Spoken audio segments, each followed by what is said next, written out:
దైవ మర్మములు brother Bakht Singh daily devotional theme of the month దైవ మర్మములు ఫ్రైడే జనవరి 2 మీ పేర్లు పరలోకమందు వ్రాయబడియున్నవని సంతోషించుడి లూకా 10:17-20 ప్రభువు మన పేర్లు పరలోకమందు వ్రాసియున్నాడు అనునదియే నిజమైన ఆనందమునకు ఆధారమని మన ప్రభువు చెప్పుచున్నాడు. నిజమైన పరసంబంధమైన ఆనందమునకు ఆధారమిదియే. ఇదే సత్యము మనకు చెప్పనశక్యమునో ఎవరునూ మన యొద్ద నుండి తీసివేయలేరు. ఇదే ఆ ఆనందము యొక్క ప్రారంభము. హింసగాని వ్యాధిగాని దారిద్రముగాని శ్రమగాని మరేదియూ ఇట్టి ఆనందమును తీసివేయజాలదు. యేసుక్రీస్తు ప్రభువు జీవగ్రంథమందు నీ పేరు వ్రాసియున్నాడా? మేకులు గ్రుచ్చబడిన తన చేతులతోనే వ్రాసియున్నాడా? లేని ఎడల నీ పాపముల విషయమై పశ్చాత్తాపపడుము. ఆయన రక్తములో కడుగబడుము. ఆయన నీతి వస్త్రములు ధరించుకొనుము. అటుపిమ్మటనే నీ పేరు అక్కడ వ్రాయబడును. దయచేసి ఆలస్యము చేయకుండా మీ పేర్లు జీవగ్రంథమందు వ్రాయబడినట్లు నిశ్చయపరుచుకొనుడి. ఆయన రక్షణ వస్త్రములను నాకు ధరింపజేసియున్నాడు. యెషయా 61:10. ఈ వస్త్రములు ధరించినప్పుడే మనకు పరిపూర్ణ ఆనందము లభించును. ఎక్కడున్ననూ సజీవుడైన దేవునికి మొర్రపెట్టుకొనుటకు ధైర్యము స్వాతంత్ర్యతను కలిగించును. అది మన ప్రభువు యొక్క నీతి జీవమై ఉన్నది. మన ప్రభువైన యేసుక్రీస్తు యొక్క జీవమే మన ఆత్మ ధరించు వస్త్రములు. మనము ఆయనను స్వంత రక్షకునిగా అంగీకరించినప్పుడే మనము వాటిని ధరించగలుగుదుము.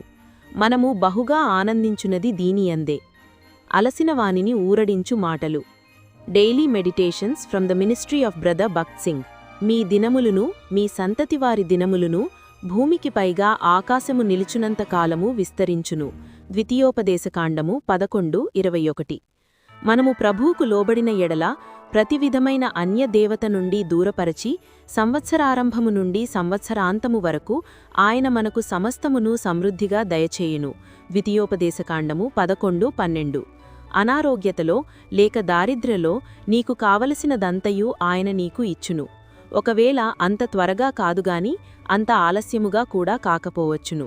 ఒకవేళ అంత ఎక్కువగా కూడా కాదుగాని మరి అంత తక్కువగా కూడా కాకపోవచ్చును. ప్రభువు ఇశ్రాయేలీయులకు మాత్రమే కాదుగాని వారి పశువులకు కూడా సమృద్ధిగా ఇచ్చదనని వాగ్దానము చేసెను. ద్వితీయోపదేశకాండము 11:25. దీని అర్థమేమనగా మనము దేనిని గూర్చియూ కలవరపడనక్కరలేదు. ప్రభువు పైకి కనబడు మన అక్కరలను మాత్రమే కాదుగాని తెలియని మన చిన్న అక్కరలను కూడా తీర్చును. తరువాత వారు ఏమాత్రమునూ మోసపోకూడదని ఆయన హెచ్చరించెను. ప్రజలు వర్ధిల్లి వారి ఆదాయం హెచ్చైన పిమ్మట ప్రభువు నుండి వైదొలిగిపోయిన వారిని అనేకులను నేను చూచితిని. ఒకప్పుడు వారు ఎంతో ఆసక్తిగా ఉండిరి, కాని ఇప్పుడు వారు ఎంతో చల్లారిపోయిరి. వారు అక్కరలో ఉన్నప్పుడు కూడికలకు క్రమంగా వచ్చి పదే పదే ప్రార్థించుమని కోరుదురు. అయితే ఇప్పుడు ప్రార్థనకు జవాబుగా వారి అక్కరలు తీర్చబడిన గనక వారిలో అనేకులను మనము అంతగా చూడము. ఆదివారములలో కూడా అంతే. వారు నిజంగా వర్ధిల్లుట చేత మోసగించబడిరి. కావున మీలో ఎవరైతే వర్ధిల్లారో వారు మీ ప్రార్థనా సమయాన్ని తక్కువ చేయవద్దనియూ దేవుని మందిరమునకు ఎంతమాత్రమునూ దూరం కావద్దనియూ మిమ్మల్ని హెచ్చరిస్తున్నాను. కొంతమందికి తమ దశమభాగములు క్రమంగా ప్రభువునకు ఇచ్చు అలవాటు కలదు. అయితే ఇప్పుడు వారి ఆదాయం పెరిగినది గనక ఇంత ఎక్కువ దశమం ఎలా ఇచ్చెదను, ఇది ఎంత పెద్ద మొత్తం కదా అని ఆశ్చర్యపడుదురు. మనము దేవుని భాగమును ఆయనకు ఇచ్చుటలో తప్పిపోయినప్పుడు నిజంగా మనము దేవుని యొద్ద దొంగిలించిన వారమగుదుము. మలాకీ గ్రంథము 3:8-10. అంతేకాకుండా దేవుని సమయమును కూడా దొంగిలించకు. ఒకవేళ నీవు వివాహము కాకమునుపు ప్రార్థనలో గంటల కొలది సమయాన్ని గడుపుచుండవచ్చును.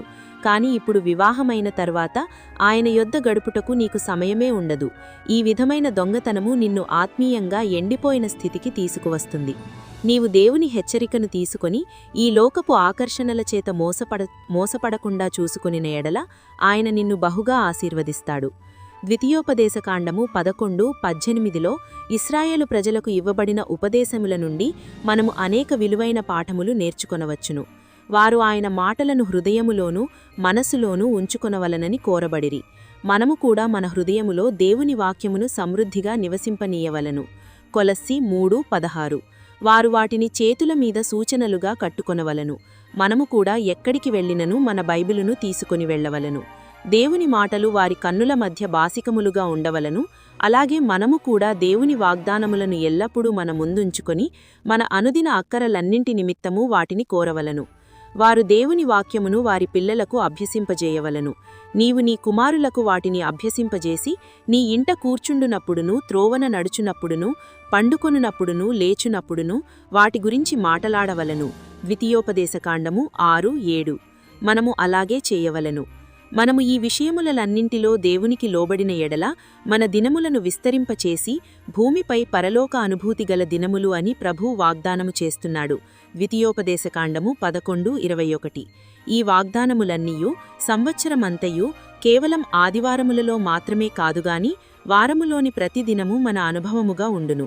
దేవుని కృప పరలోకము నుండి మనపై కుమ్మరించబడును. Daily Jesus words, హెబ్రాన్.